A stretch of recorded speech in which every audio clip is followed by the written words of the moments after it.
And, I just mentioned how we're going to be on three different lakes. So we do use canals to go from one to the other. The lakes are natural. The canals that join them were originally just little streams. And in the 1870s, they started to cut down the pine trees around the lakes.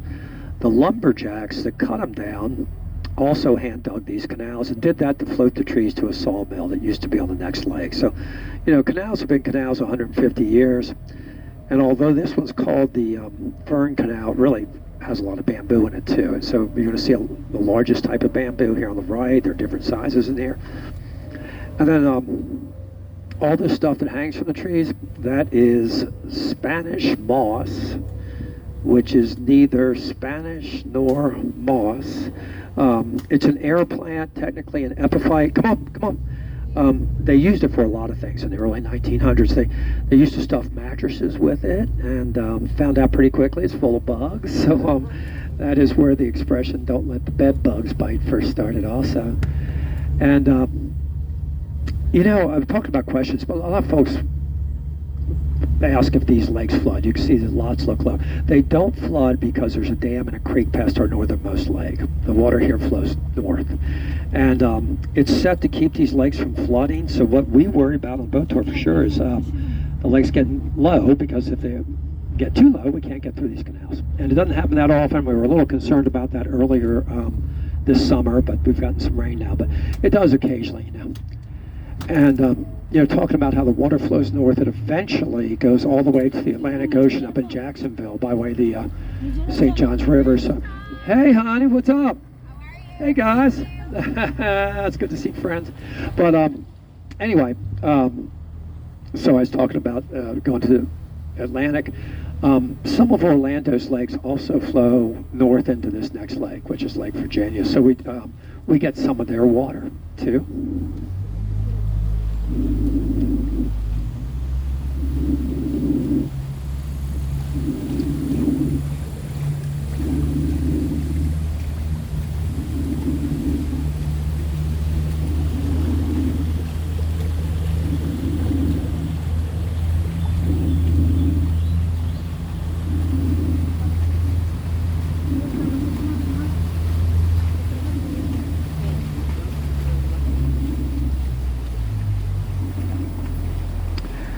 Well, this would be where I have everybody stand up and introduce themselves. No, don't stand up, obviously. Watch your heads. Talking about questions, I'm kind of guessing a lot of you were sitting back at the boat tour going, I wonder why they don't put some tops on the boats, because it sure is hot and rainy here. We would love them. Obviously, we just can't, because of the bridges and trees like this that we have to go under.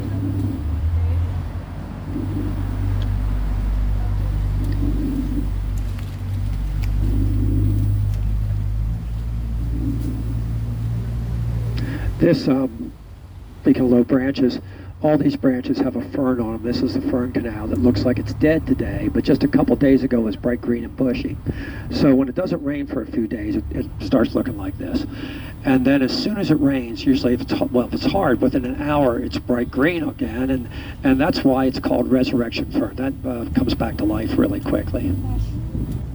If you're wondering about alligators, the only one we're going to see on this trip is right here in this tall grass, because it's a statue of an alligator.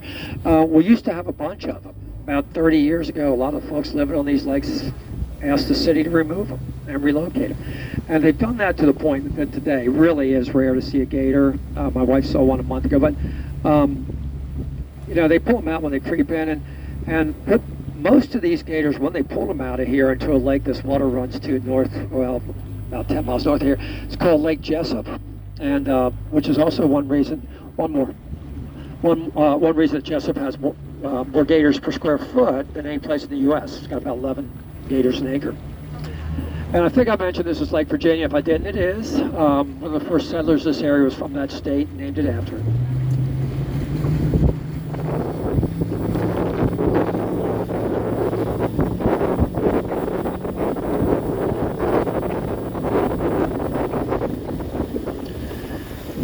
Little canal to our left goes over to Lake Moselle, and then my house would be just a little to the right. No, it's not. I'm just checking on you. Seeing who's paying attention. But this is on the market. This